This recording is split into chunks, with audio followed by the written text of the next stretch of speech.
Creativity antonyms. What is the opposite of creativity? When I first started working on this video, I thought it was going to be easy because opposites are clear-cut. You have black and white, open and shut, night and day. How hard could this be? But the further I dug, the further I realized that there are a lot of different meanings for creativity. And this means there are also a lot of different opposite meanings for creativity. And when I turned to my friends on LinkedIn, Angela pointed to the problem. It all depends on context. So how do we solve this? I came up with two universal situations or contexts that we all find ourselves in all of the time. Let me show you how.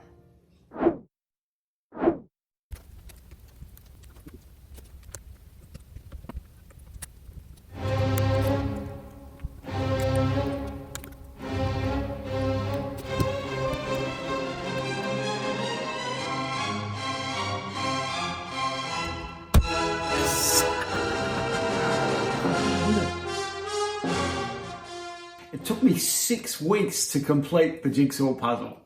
And then 1 hour later, this happened.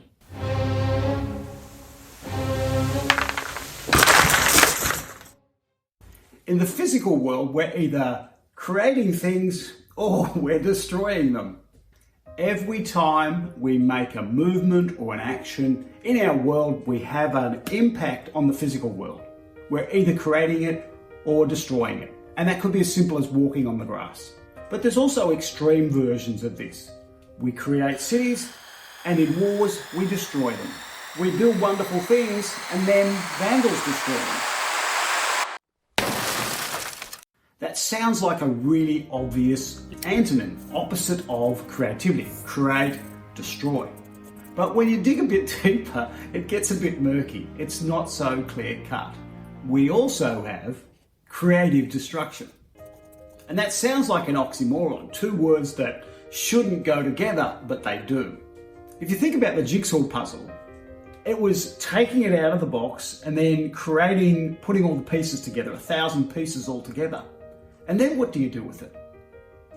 You either have to put it up on your wall and preserve it, which is a different aspect of creativity, or maybe that's part of destruction as well. Or you actually have to pull it apart, put it back in the box and move on, or pass it on to somebody else. And this is a real heart of the creative process. If we want to build a new house, we have to clear the site first. If we want to improve our painting or our drawing, our design, sometimes we actually have to paint over it and destroy it to be able to improve it. Nobel Prize winner and writer William Faulkner phrased the term, and that means in the editing and writing process, you might write this beautiful scene or this beautiful phrase or this beautiful character.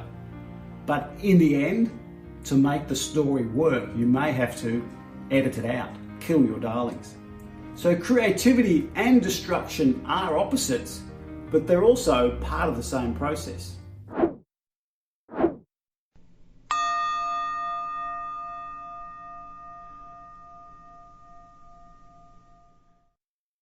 Take a moment to allow your awareness to descend into your body, becoming aware of your body, the solid nature of the body, anywhere that feels solid, maybe where it comes in contact with the cushion or the chair or the floor, your hands.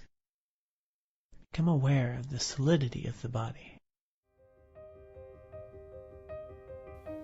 Mindfulness is the practical application of meditation throughout our day. It's being present to ourselves, to other people, and the situations we find ourselves in. One opposite of this, as Eli said, is distraction. Oh, there's a bird. Oh, can you hear that plane?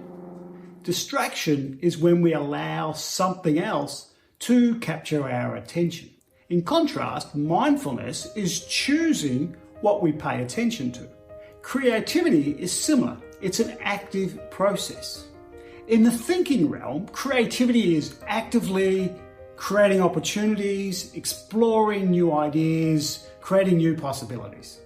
When I create videos like this, I don't just press the record button. If I did that, I would just ramble. And I know if I rambled for long enough, I'd probably say something interesting eventually. But you probably wouldn't be listening for that long. So I have to be very active about what I'm going to say. I have to peel back the layers to reveal what's really important about the idea I want to express. The opposite of creativity here is passive thinking, or you might say habitual thinking. It's been estimated that about 40% of our decisions are habitual. That means 40% of the time, you're not thinking, you're reacting to what's going on around you.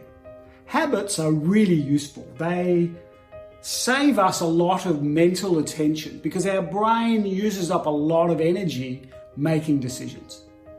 So if habits can help us not make decisions, that's really useful. But it stifles our creativity. When we're thinking in habitual ways, it's like what Angela's pointed to. It's rigid, it's fixed, it leads to imitation rather than it being coming up with interesting, innovative, or insightful responses. And the key here is to notice and be aware. You need to know when to be passive and when to rely on your habits to make your decisions for you. And you need to know when to be active and when you truly want to be creative about what you're working on or what you're facing right now. Well, that didn't quite turn out as I originally planned it, but then that's creativity. Sometimes you have to stick to your plan, sometimes you have to just let it play out and unfold. And while we did talk about two powerful contexts or situations for creativity, the physical and the mental, I think there's two more that deserve future discussion, and that's the emotional and the social. So look out for them. And add a comment down below which of these antonyms or opposites or of creativity struck a chord for you. And if you want some more inspiration, check out these videos.